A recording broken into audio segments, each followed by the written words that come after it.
வணக்கம். இலங்கையின் முதற்தர செய்தி வழங்குடன் நியூஸ் ஃபர்ஸ்டின் இரவு 8 மணி பிரதான செய்திகளோடாக இணைந்துள்ளீர்கள். நமது விரிவான செய்திகளுக்கு செல்லும் முன்னர் முதலில் இன்றைய தலைப்புச் செய்திகள். மக்கள் மீது சுமையை ஏற்படுத்தும் வகையில் ஒருபோதும் வரிகளை விதிக்கப் போவதில்லை என ஜனாதிபதி தெரிவிப்பு. රජයේ කිසිදු ආර්ථික විශේෂඥයෙකුට මම ඉඩ දෙන්නේ නැහැ. රටේ දුප්පත් පොදු මහජනතාවට බරක් වන විදිහේ බදු ඇති කිරීමට. போலீஸ் மாதிபராக பூஜித் ஜெயசுந்தரவை நியமிக்க அரசியலமைப்பு சபை பரிந்துரை. சுதந்திர கட்சியின் தலைமைத்துவம் தொடர்பில் அமைச்சர் மஹிந்த சமரசிங்க விளக்கம். ඕනම පක්ෂයක නායකයෝ දෙන්නෙක් ඉන්න බෑ.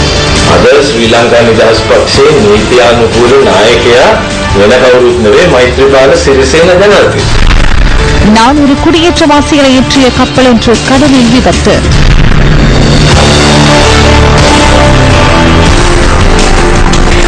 மக்கள் மீது சுமையை ஏற்படுத்தும் வகையில் ஒருபோதும் வரிகளை விதிக்கப் போவதில்லை என ஜனாதிபதி மைத்ரிபால சிறிசேன தெரிவித்துள்ளார்.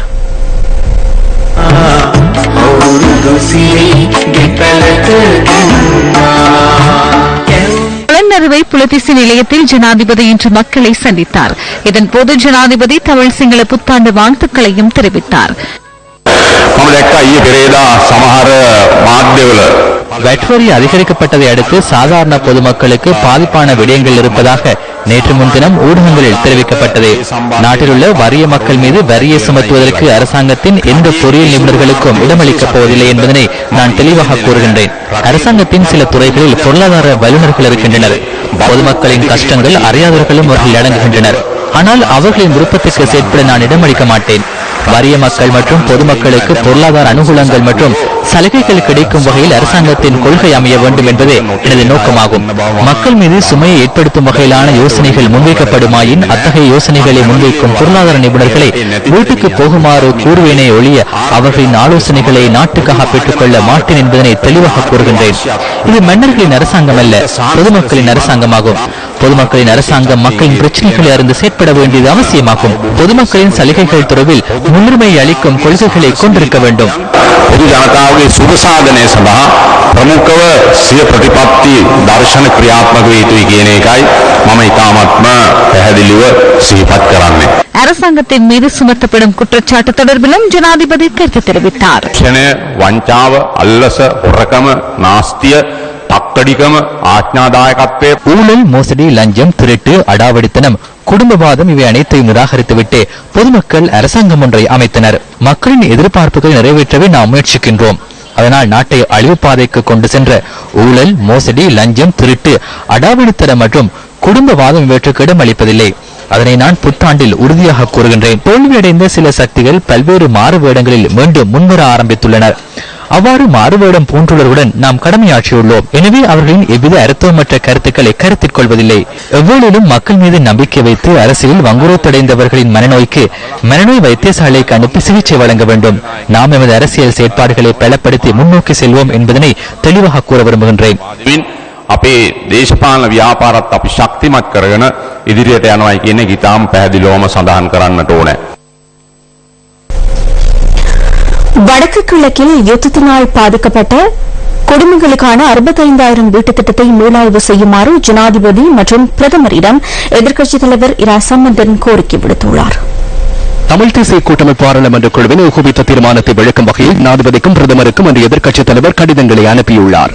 வடக்கு கிழக்கில் 1,37,000 வீடுகள் தேவையாக உள்ள நிலையில் அரசாங்கம் மேற்கொள்ளும் முயற்சிகளை தமிழ் தேசிய கூட்டமைப்பு வரவேற்பதாகவும் அந்த கடிதத்தில் குறிப்பிடப்பட்டுள்ளது. எனினும் உத்தேச வீடமைப்பு திட்டத்திற்கான கேள்வி மனு நடைமுறை தொடர்பிலும் அமைக்கப்பட உள்ள வீடுகளின் ஆயுட்காலம் தொடர்பிலும் பல சிக்கல்கள் உள்ளதாக அதில் சுட்டிக்காட்டப்பட்டுள்ளது. இந்த வீடுகள் 10 வருடங்களுக்கு மேல் தாக்குப்பிடிக்காது என நிபுணர்கள் கருத்துக்களை முன்வைத்துள்ளதாக எதிர்க்கட்சித் தலைவர் தமது கடிதத்தில் குறிப்பிட்டுள்ளார். யுத்தத்தினால் பாதிக்கப்பட்ட வடக்கு கிழக்கு மக்களுக்கு வீடு என்பது வெறுமனே ஒரு உறைவிடம் அல்ல எனவும் மாறாக அது அவர்களது கலாச்சாரத்தில் வீட்டிலிருந்து பிரித்து பார்க்க முடியாத ஒன்றாகும் எனவும் அந்த கடிதத்தில் வலியுறுத்தப்பட்டுள்ளது. ஒரு வீட்டை அமைப்பதற்கான செலவு 2.1 மில்லியன் ரூபாவாக அமைந்துள்ளதாக குறிப்பிட்டுள்ள இரா சம்பந்தன், இந்திய வீடமைப்பு திட்டத்துடன் ஒப்பிடுகையில் இது 2 அல்லது 3 மடங்கு அதிகமாகும் என கூறியுள்ளார். இந்த வீடுகள் இலங்கை போன்ற நாடுகளின் சுற்றுச்சூழலுக்கு பொருத்தமற்றது எனவும் எதிர்க்கட்சித் தலைவர் ஜனாதிபதி மற்றும் பிரதமரின் கவனத்திற்கு கொண்டு வந்துள்ளார்.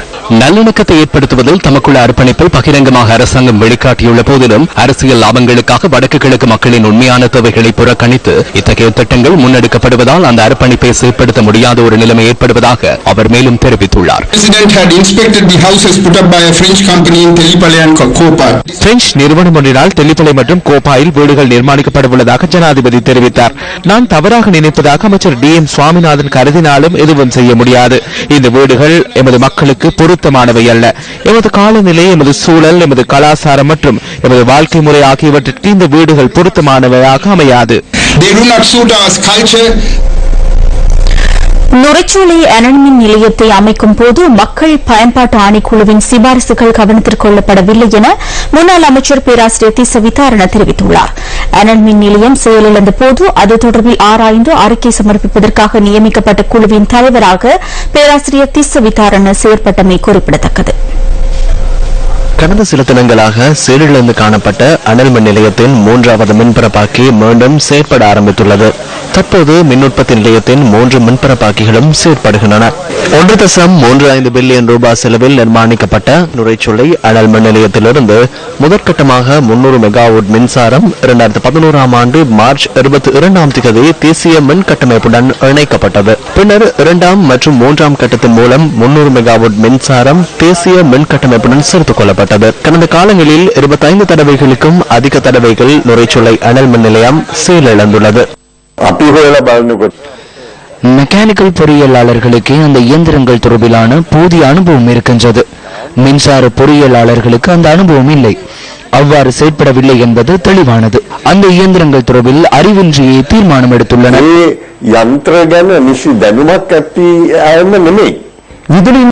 மின் பொறியியலாளர்களுக்கு எவ்வாறு எந்தளவு பலம் கிடைத்தது?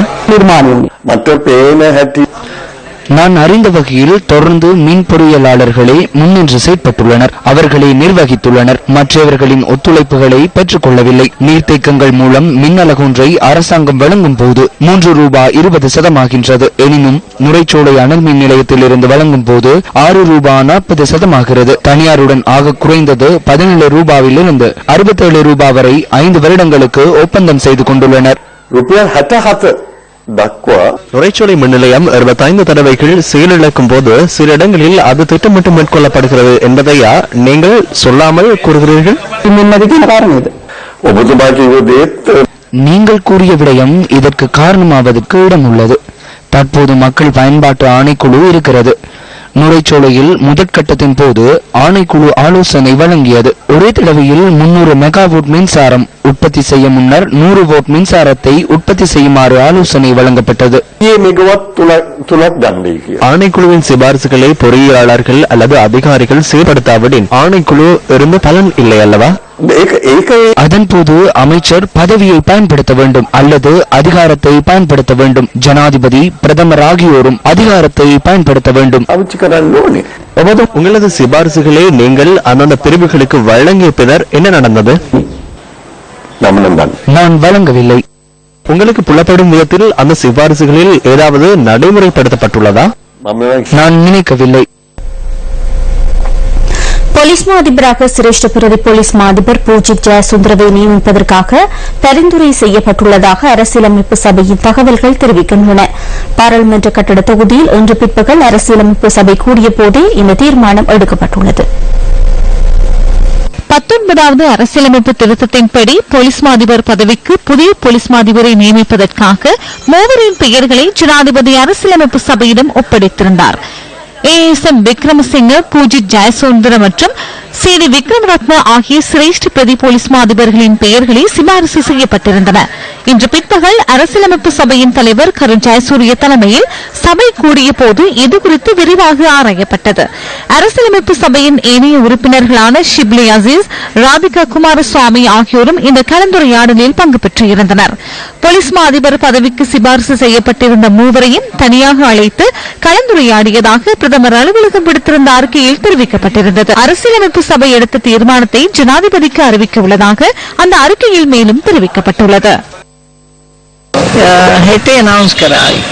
අපි ඔක්කොම දැනුම් දුන්නා ජනාධිපතිතුමා තීරණය කරා ඉතින්. கச்சத்தீவு விவகாரம் தொடர்பில் தமிழக முதலமைச்சர் ஜெயலலிதா ஜெயராம் தம்மீது சுமத்தியுள்ள குற்றச்சாட்டிற்கு திராவிட முன்னேற்றக் கழக தலைவர் மு கருணாநிதி பதிலளித்துள்ளார். இந்த விவகாரம் தொடர்பில் உண்மை நிலையை அறிந்து கொள்வதற்கு ஜெயலலிதா நிலத்தில் காலூன்றியவராக இருக்க வேண்டும் என அவர் விடுத்துள்ள அறிக்கையில் குறிப்பிடப்பட்டுள்ளது. கச்சத்தீவை இலங்கையிடம் கையளிக்கும் தீர்மானத்திற்கு திராவிட முன்னேற்றக் கழகம் அனுமதி அளிக்கவோ அல்லது அதற்கு ஆதரவு வழங்கவோ இல்லை என மு கருணாநிதி சுட்டிக்காட்டியுள்ளார். கச்சத்தீவு விவகாரம் தொடர்பில் ஜெயலலிதா தொடர்ந்தும் தங்கள் மீது குற்றச்சாட்டுகளை சுமத்தி வருகின்ற போதிலும் திராவிட முன்னேற்றக் கழகம் கச்சத்தீவை மீட்குமாறும் இந்திய மீனவர்களின் உரிமைகளை பாதுகாக்குமாறும் பல தடவைகள் மத்திய அரசாங்கத்தை வலியுறுத்தியுள்ளதாக தமது அறிக்கையில் கருணாநிதி குறிப்பிட்டுள்ளார். இருதரப்பு உறவுகளை மேம்படுத்தும் நோக்கில் கச்சத்தீவு இலங்கையிடம் ஒப்படைத்துள்ளதை சுட்டிக்காட்டி முன்னாள் பிரதமர் நரசிம்மராவுவுக்கு ஜெயலலிதா 1994ஆம் ஆண்டு கடிதம் எழுதியுள்ளதாகவும் திமுக தலைவர் நினைவுபடுத்தியுள்ளார். கச்சத்தீவு இலங்கையிடம் ஒப்படைக்கப்பட்டதை அடுத்து தனது வருத்தத்தையும் நிலைப்பாட்டையும் 1974ஆம் ஆண்டு இந்திய பிரதமருக்கு எழுத்து மூலம் அறிவித்திருந்ததாக கருணாநிதி சுட்டிக்காட்டியுள்ளார். எவ்வாறாயினும் 2003ஆம் ஆண்டு பிரதமர் வாஜ்பாய்க்கு ஜெயலலிதா ஜெயராம் எழுதியிருந்த கடிதம் கச்சத்தீவு மீதான இலங்கையின் இறைமையை உறுதி செய்வதாக அமைந்திருந்தது எனவும் அவர் குற்றம் சுமத்தியுள்ளார். கச்சத்தீவை மீட்டெடுப்பதற்கான உரிமை இந்திய மத்திய அரசிடம் மாத்திரமே உள்ளதென சுட்டிக்காட்டியுள்ள கருணாநிதி ஜெயலலிதா தொடர்ந்தும் வானில் சிறகடித்துக் கொண்டிருப்பாராயின் அவரால் ஒருபோதும் உண்மையை உணர முடியாதென மேலும் தெரிவித்தார். இதேவேளை உச்ச நீதிமன்ற உத்தரவுடன் கச்சத்தீவை மீட்டு பாரம்பரிய மீன்பிடி உரிமையை நிலைநாட்டுவதாக தமிழக முதலமைச்சர் ஜெயலலிதா ஜெயராம் தெரிவித்துள்ளார். தமிழக சட்டமன்ற தேர்தல் பிரசார கூட்டம் ஒன்றில் கலந்து கொண்டு வேட்பாளர்களை ஆதரித்து பேசிய போதே தமிழக முதலமைச்சர் கடந்த 15ஆம் தேதி இந்த விடயத்தை கூறியிருந்தார். 1991ஆம் ஆண்டு தாம் முதலமைச்சராக தெரிவு செய்யப்பட்ட பின்னர் கச்சத்தீவை மீட்பதற்காக மத்திய அரசாங்கத்திற்கு அழுத்தம் கொடுத்ததாகவும் ஜெயலலிதா இதன்போது கூறியுள்ளார். கச்சத்தீவை மத்திய அரசாங்கம் இலங்கைக்கு தாரை வார்க்க முடிவு செய்தபோது அப்போதைய தமிழக முதல்வராக இருந்த மு கருணாநிதி வாய்மூடி மௌனியாக இருந்தார் என்றும் ஜெயலலிதா குற்றம் சாட்டியுள்ளார். இதேவேளை இலங்கைக்கு கச்சத்தீவு வழங்கப்பட்டதில் திராவிட முன்னேற்றக் கழகத்திற்கு எவ்வித பங்கும் இல்லை என ஜெயலலிதாவின் குற்றச்சாட்டிற்கு திராவிட முன்னேற்றக் கழக பொருளாளர் மு க ஸ்டாலின் பதிலடி வழங்கியுள்ளார். தமது கட்சியின் சார்பாக தேர்தல் வேட்பாளர்களை ஆதரிப்பதற்காக மதுரையில் ஏற்பாடு செய்யப்பட்டிருந்த கூட்டத்தில் கடந்த 15ஆம் தேதி பிரசாரத்தை ஆரம்பித்து உரை நிகழ்த்திய போதே ஸ்டாலின் இந்த கருத்தை கூறியுள்ளார். கச்சத்தீவு தேசிய அளவிலான ஒரு பிரச்சினை என குறிப்பிட்டுள்ள ஸ்டாலின் திமுக ஆட்சியில் இருந்தபோது அது கைமாறவில்லை என்றும் நெருக்கடி காலத்திலேயே இலங்கையிடம் ஒப்படைக்கப்பட்டதாகவும் சுட்டிக்காட்டியுள்ளார். ஜனாதிபதியின் ஜப்பான் விஜயம் தொடர்பில் இன்று நடைபெற்ற ஊடகவியலாளர் சந்திப்பில் அமைச்சர் மஹிந்த சமரசிங்க தெளிவுபடுத்தினார். G7 நாடுகளின் தலைவர்களது உச்சி மாநாட்டில் பங்கு பெற்றுவதன் நிமித்தம் ஜனாதிபதி மைத்ரிபால சிறிசேன மே மாதம் ஜப்பானுக்கு விஜயம் செய்ய உள்ளமை குறிப்பிடத்தக்கது.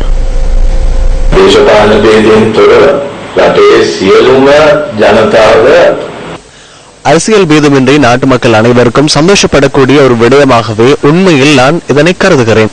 இலங்கை தொடர்பில் G7 தலைவர்கள் மாநாட்டில் கலந்து கொள்ளும் பலம் வாய்ந்த 7 உலக தலைவர்களிடத்திலும் நல்ல அபிப்பிராயத்தை உருவாக்க மேற்கொள்ளும் எமது ஜனாதிபதியின் இந்த பிரயத்தனத்துக்கு அதேபோன்று எமது நாட்டை பற்றி தெளிவுபடுத்த அவருக்கு இது சிறந்ததொரு சந்தர்ப்பமாக உள்ளது. இதிலிருந்தே சர்வதேசம் எம்மை பார்த்த விதம் முற்றாக மாற்றமடைந்துள்ளமை நன்கு புள்ளப்படுகின்றது. சர்வதேசத்திடம் வெளிப்படையாக தெளிவாக கதைத்து எமக்கு அவசியப்படுகின்றவற்றை பூர்த்தி செய்து கொள்ளும் வாய்ப்பு தற்போது நமது ஜனாதிபதிக்கு கிடைத்துள்ளது. அவற்றை உரிய அளவில் பெற்றுக் கொள்வது எப்படி என்பது ஜனாதிபதிக்கு நன்கு தெரியும்.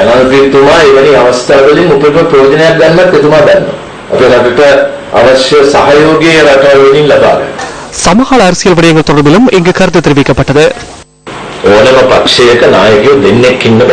எந்த ஒரு கட்சியாக இருந்தாலும் அவற்றுக்கு 2 தலைவர்கள் இருக்க முடியாது என்று ஸ்ரீலங்கா சுதந்திர கட்சியின் சட்ட ரீதியான தலைவராக செயற்படுவது ஜனாதிபதி மைத்ரிபால சிறிசேன அல்லாது வேறெவரும் அல்ல. பொறுமை காத்து இருந்துவிட்டுத்தான் திருந்துவதற்கு சந்தர்ப்பங்கள் ஏராளமாக வழங்கியிருந்தும் அவற்றை எல்லாம் பயன்படுத்தாத சிலரை மத்திய செயற்குழுவின் தீர்மானத்திற்கு அமைய ஜனாதிபதி கட்சியிலிருந்து நீக்குவதற்கு தீர்மானத்தை எடுத்திருந்தார். ஐக்கிய தேசிய கட்சிக்கு எதிரான கூட்டங்கள் என்றெல்லாம் விளக்கம் அளித்துக் கொண்டு வேறு ஏதும் மேதின கூட்டம் ஒன்றில் எமது கட்சியைச் சேர்ந்த யாராயினும் பங்கு பெற்றுவாராக இருந்தால் அவர்களுக்கு எதிராக ஒழுக்காற்று நடவடிக்கை எடுக்க வேண்டிய நிலை ஜனாதிபதிக்கு ஏற்படும். மத்திய செயற்குழுவின் பெரும்பாலானோரின் ஒப்புதலின் பிரகாரமே நாம் ஐக்கிய தேசிய கட்சியுடன் ஒப்பந்தம் கைச்சாத்திட்டு தேசிய அரசாங்கத்தை அமைத்துள்ளோம். අවබෝධතා ගිවිසුමක් අස්සම් කරලා අපි මේ සම්මුතිවාදී ආණ්ඩුවට එකතු වුණේ.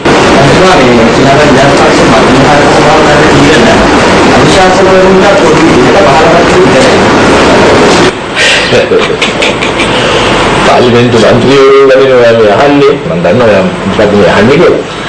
யாராயினும் பொதுவானதே. பாராளுமன்ற உறுப்பினர்களை பற்றி தானே கேட்கிறீர்கள். நீங்கள் யாரை பற்றி கூற வருகிறீர்கள் என்பது எனக்கு தெரியும். மஹிந்த ராஜபக்சவுக்கு எதிராக ஒழுக்காற்று நடவடிக்கை எடுக்கப்படுமா என்பதை தானே நீங்கள் புரிந்து கொள்ள விரும்புகிறீர்கள்.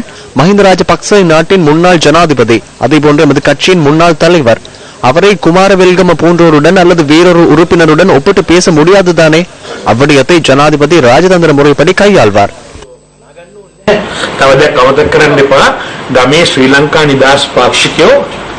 மைத்ரிபால ஜனாதிபதி அவர்கள் எமது கட்சியின் தலைவராக இருப்பதனால் எமது ஆதரவாளர்கள் நல்ல முறையில் இருக்கின்றார்கள் என்பதை மறந்துவிட வேண்டாம். ஒருங்கிணைந்த எதிர்க்கட்சியில் சிலர் அரசுடன் இணைந்து கொண்டுள்ளனர். பிரச்சனைகளை சரிவர தீர்த்துக் கொண்டு கிராமத்துக்கு சென்று மக்களை அணுக முடியாத ஒரு சிறு தெளிவின்மையும் அவர்களிடம் உள்ளது. சில கால அவகாசம் கொடுங்கள், அவர்களும் இணைந்து கொள்வார்கள்.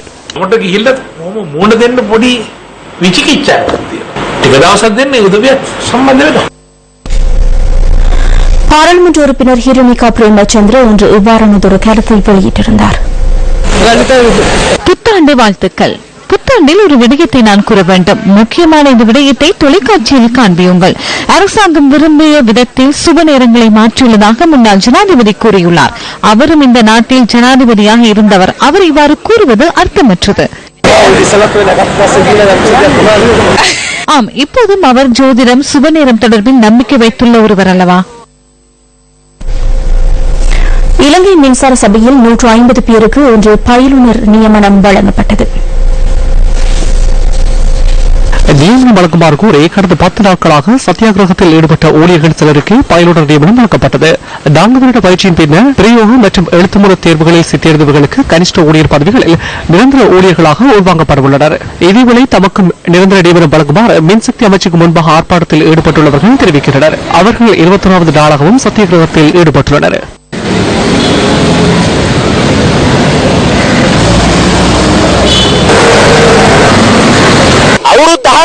அல்லது 12 வருடங்கள் சேவையாற்றியவர்கள் பணி பகிஷ்கரிப்பில் ஈடுபட்டு தமக்கு நிரந்தர நியமனம் வழங்குமாறு கூறி வரும் நிலையில் 150 பேருக்கு அரசியல் ரீதியில் நியமனம் வழங்கப்பட்டுள்ளது. எனவே எமது பிரச்சினை தொடர்பில் விரைவில் கவனம் செலுத்துமாறு ஜனாதிபதியிடமும் பிரதமரிடமும் கேட்டுக்கொள்கின்றேன்.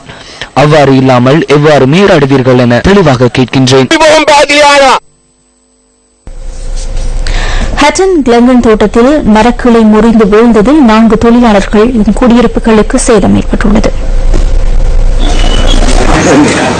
இந்த அனர்த்தம் இன்று காலை இடம்பெற்றுள்ளதாக போலீசார் குறிப்பிட்டனர்.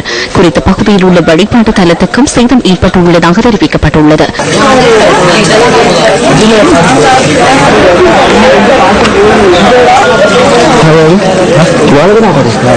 பாக்குற நேரம் சத்தம் கேட்டுச்சு, பெருமை சத்தம்னு வெளியே வந்து பார்த்தோம். சத்தம் கேட்டுக்கிட்டே இருந்துச்சு. சரின்னு இங்கிட்ட நாங்கள் போற நேரம் தொட்டாலும் கீழே விழுந்து எல்லாம் உடஞ்சி நொறுங்கி போயிடுச்சு. நாங்கள பிள்ளைங்களை கூட்டிட்டு அங்கே ஓடி சேர்ந்துட்டு அதுக்கப்புறம் எல்லாரும் சேதம் ஏற்பட்ட குடியிருப்புகளில் வசித்த 17 பேர் தோட்ட சிறுவர் பராமரிப்பு நிலையத்தில் தங்க வைக்கப்பட்டுள்ளதாக எமது செய்தியாளர் கூறினார். உணவு, உடை, உறையுள் மனிதனின் அடிப்படை தேவைகளாகும். இவை அனைத்துமே தமது சந்ததியினருக்காவது கிடைக்க வேண்டும் என ஏக்கத்துடன் காத்திருக்கின்றனர் மலையக மக்கள். தலவாக்கலை கிளனமெரா தோட்டமே இது. 125 குடும்பங்கள் அடிப்படை வசதிகள் எதுவும் மற்ற நிலையில் இந்த தோட்டத்தில் வாழ்ந்து வருகின்றனர். தமது குடியிருப்புகளுக்கான கூரை தகரங்கள் பல வருட காலமாக மாற்றப்படாமையால் மழைக்காலங்களில் பெரும் சிரமங்களை எதிர்நோக்குவதாக இப்பகுதி மக்கள் குறிப்பிடுகின்றனர். மேலும் கிளனமெரா தோட்டத்திற்கு செல்லும் பிரதான வீதியும் பல வருடங்களாக புனரமைக்கப்படாமல் உள்ளதாகவும் தோட்ட மக்கள் அங்கலாய்கின்றனர். பல்வேறு இன்னல்களுக்கு மத்தியில் வாழ்ந்து வரும் கிளனமெரா தோட்ட மக்கள் தமது பிள்ளைகளின் எதிர்கால நிலை தொடர்பில் ஏக்கத்துடன் உள்ளனர். சம்பளத்தையும் உயர்த்தல. மற்றது இந்த 2014 அடிக்கல் நாட்டின வாக்கிலே இருக்கு. இன்னும் ரோட்டு பிரச்சனையும் ஒன்றும் செஞ்சு கொடுக்கல. ஸ்கூல் பிள்ளையில இருந்து நாங்க ஹாஸ்பிட்டல் போறது வந்து அந்த ரோட்ல தான் போகணும். ரவு நேரத்துல வர்றதுக்கும் கரைச்ச எப்படியாவது இந்த ரோட்டையும் சம்பள பேச்சுவார்த்தை எங்களுக்கு முடிச்சு தருமாறு கேட்டுக்கொள்கிறோம். தோட்ட தொழிலாளர்களின் சம்பளம் உயர்த்தப்படும் என தேர்தல் காலங்களில் மேடைக்கு மேடை வாக்குறுதிகள் அளிக்கப்பட்ட போதிலும் அவை இன்று காற்றில் சென்றுள்ளதாக மக்கள் தெரிவிக்கின்றனர். நான் தலாவக்கல மீட்டிங்க்கு போயிருந்தோம். அந்த நேரம் நமது ரணில் விக்ரமசிங்கே வந்திருந்தாரு. திகாம்பரம் பக்கத்துல உட்கார்ந்து இருந்தாரு. அந்த நேரத்துல ரணில் விக்ரமசிங்கே நல்ல சம்பளம் வாங்கி கொடுப்போம், 17ஆம் தேதி ஓட்டு போடுங்க, 22ஆம் தேதி நான் முடிச்சு தரேன்னு சொன்னாரு. இதுவரைக்கும் அவரும் எந்த நடவடிக்கையும் எடுக்கல. திகாம்பரம் இப்ப மேடையில சொல்லிக்கிட்டு இருக்காரு, நான் இந்த வார்த்தையை தலாவக்கல்ல பாவிக்கல, நாங்க சம்பளம் கூட்டி தரோம்னு சொல்லவே இல்லைன்னு சொல்லி கொண்டிருக்காரு. அதே மாதிரி ஆறுமுதண்டமா மல்லியப்பு ஜங்ஷன்ல உட்காந்து நாங்க 1000 ரூபாய்க்காக போராடுவோம்னு வெறும் மேலோட 12 மணிக்கு உட்காந்துருந்தாரு. அவராலையும் எந்த பலனும் எங்களுக்கு கிடைக்கல. இப்ப நாங்க இவங்களை நம்பி ஓட்டை போட்டு நாங்க வீட்டுல வந்து பிச்சை எடுத்துக்கிற அளவுல தான் இருக்குது. அதனால நாங்க என்ன செய்யறது, உங்க 2 பேரையும் நம்பி நீங்க இருந்து வேணா செஞ்சு கொடுங்க, இல்லாட்டி இதை விட்டுட்டு விளைவிக்கங்க. வேற யாராவது ஒரு ஆள் வந்து இதை செஞ்சு கொடுப்பாங்க. தலவாங்கல மீட்டிங்க்கு போயிருந்தோம். நாங்க ரணில் விக்ரமசிங்கே வந்தாரு, திகாம்பரம் பக்கத்துல இருந்தாரு. ரணில் விக்ரமசிங்கே 17ஆம் தேதி ஓட்டு போடுங்க, 21ஆம் தேதி ஒப்பந்தக்காரங்களை வச்சு நான் ஒழுங்கான சம்பளம் வாங்கி தரேன்னு சொல்லியிருந்தாரு. இது வரைக்கும் நடவடிக்கை எடுக்கல. திகாம்பரமும் இருந்தாரு, இப்ப சொல்றாரு அதை பத்தி நாங்க பேசவே இல்லைங்கிறாரு. ஆர்மந்தனமான சொன்னாரு 1000 வாங்கி தரேன்ட்டு இது வரைக்கும் எந்த ஒரு நடவடிக்கை எடுக்கல. 1 வருஷம் ஆகும். தோட்ட தொழிலாளிகள் தான் இன்னும் பழைய சம்பளத்திலே இருந்துகிட்டு விலைவாசியும் அதிகரிச்சு இருக்குது. பிள்ளைகளை படிக்க வைக்க இயலாது, குடும்பத்தை கொண்டு போக இயலாத நிலைமையில இருக்கும். இவங்க 2 பேரும் ஒன்னு நெஞ்சு வாங்கி கொடுக்கணும் உடனே அந்த சம்பளத்தை. அப்படி இல்லாட்டி இதை விட்டுட்டு வேற யாருக்காச்சும் பாரம் கொடுத்துட்டு போகலாம்.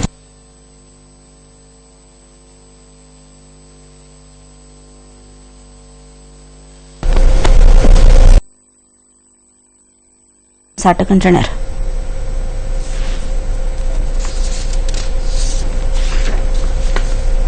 வவுனியா கல்வெடு குளத்தின் தற்போதைய நிலையே இது. 2011, 2012 மற்றும் 2013 ஆண்டுகளில் வடக்கின் வசந்தம் திட்டத்தின் கீழ் ரூபாய் 6 கோடிக்கும் மேற்பட்ட செலவில் இந்த குளத்தின் திருத்த வேலைகள் முன்னெடுக்கப்பட்டுள்ளதாக தகவல்கள் தெரிவிக்கின்றன.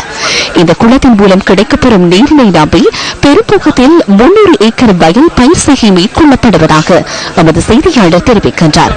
இருந்தபோதிலும் குளம் சிறந்த முறையில் புனரமைக்கப்படாமையினால் சிறுபோகம் 9 ஏக்கரில் மாத்திரமே பயிர் செய்கை மேற்கொள்ளப்படுவதாக பிரதேச மக்கள் தெரிவிக்கின்றனர். எனினும் குளத்தின் திருத்த வேலைகள் பூரணப்படுத்தப்படவில்லை என குற்றம் சாட்டுகின்றனர் இந்த பிரதேச விவசாயிகள். கல்வெடு குளம் தான் மிகவும் பெரிய குளமாக இருக்கின்றது. இதிலே கிட்டத்தட்ட 150 விவசாயிகளுக்கு மேலும் 400 ஏக்கர் காணிக்கிட்டே இருக்கின்றது.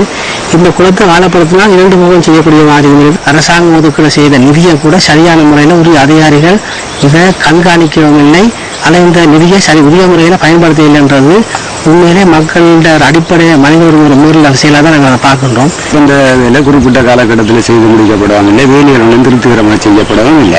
குறிப்பாக கிளவாய்க்கால்கள் ஒன்றும் மிகவும் சீர் இல்லாமல் கிடக்குது. கிளவாய்க்கால்களில் உள்ள விவசாய பூமிகளுக்கு கேட்டுகள் கட்டி கேட்டு போடப்பட இல்லை. கிளவாய்க்கால்களிலிருந்து காலிகளுக்கு தண்ணி வர வாய்க்கால்கள் சரியான முறையில் செய்யப்படவில்லை. வடக்கின் வசந்தம் வேலைத்தோட்டத்தில் 3360 மில்லியன் ரூபாய் செலவில் நீர்ப்பாசன வேலைத்தோட்டங்கள் முன்னெடுக்கப்பட்டுள்ளதாக ஆவணங்கள் குறிப்பிடுகின்றன.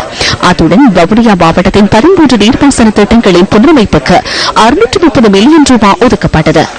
குளம் ஆழப்படுத்தப்பட்டுள்ளதோடு வயலுக்கு போக வேண்டிய வாய்க்கால்களும் பூரணப்படுத்தப்படாத நிலையில் ஒதுக்கப்பட்ட நிதியில் மோசடி இடம்பெற்றுள்ளதாக சந்தேகம் வெளியிட்டுள்ளனர் பிரதேச விவசாயிகள்.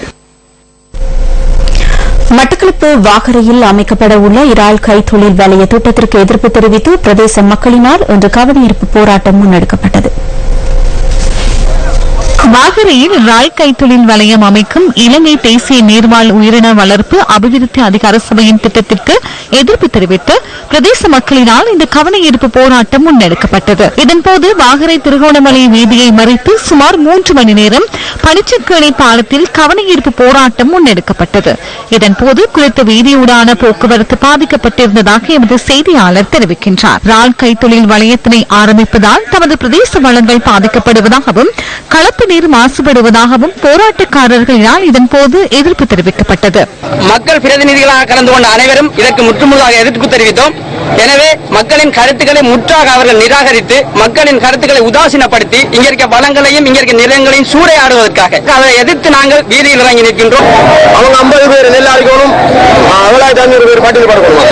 மொத்தத்தில் எங்களுக்கு தேவையில்லாத விஷயம், எங்களுக்கு ஆள் பண்ண தேவையில்லை.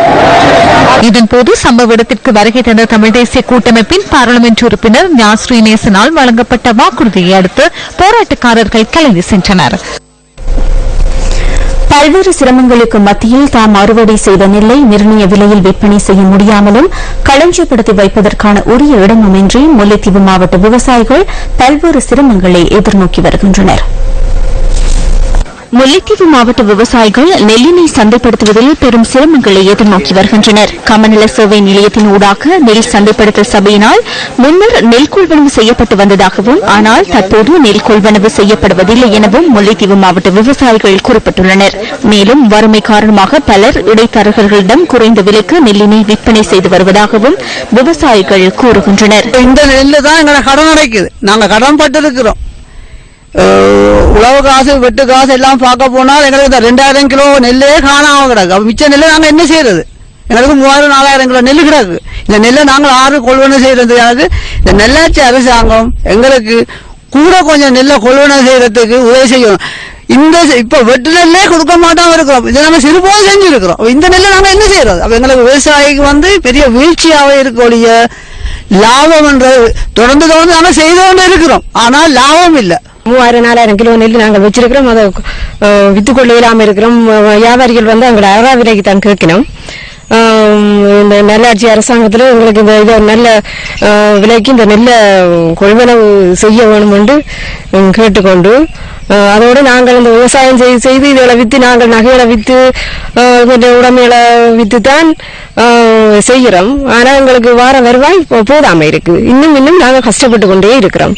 எனவே முல்லைத்தீவு மாவட்டத்திற்கான நெற் கொள்வனவு செய்யப்படும் வீதத்தினை அதிகரித்து தமது வாழ்வினை இயல்பாக கொண்டு செல்வதற்கு உதவ வேண்டும் என கோரிக்கை விடுக்கின்றனர் முல்லைத்தீவு மாவட்ட விவசாயிகள். தொடர்வது சர்வதேச செய்திகள். மத்திய தரைக்கடலில் 400 அகதிகளை ஏற்றிச் சென்ற படகொன்று கடலில் மூழ்கி விபத்துக்குள்ளாகியுள்ளது. விபத்தில் 6 பேர் உயிரிழந்துள்ளதாக சர்வதேச ஊடகங்கள் தெரிவிக்கின்றன. எகிப்திய கடற்பரப்பில் இந்த விபத்து இடம்பெற்றுள்ளதாக சர்வதேச தகவல்கள் தெரிவிக்கின்றன. விபத்துக்குள்ளான படகில் பயணித்தவர்களில் பெரும்பாலானோர் சோமாலியாவைச் சேர்ந்தவர்கள் என தெரிவிக்கப்படுகின்றது.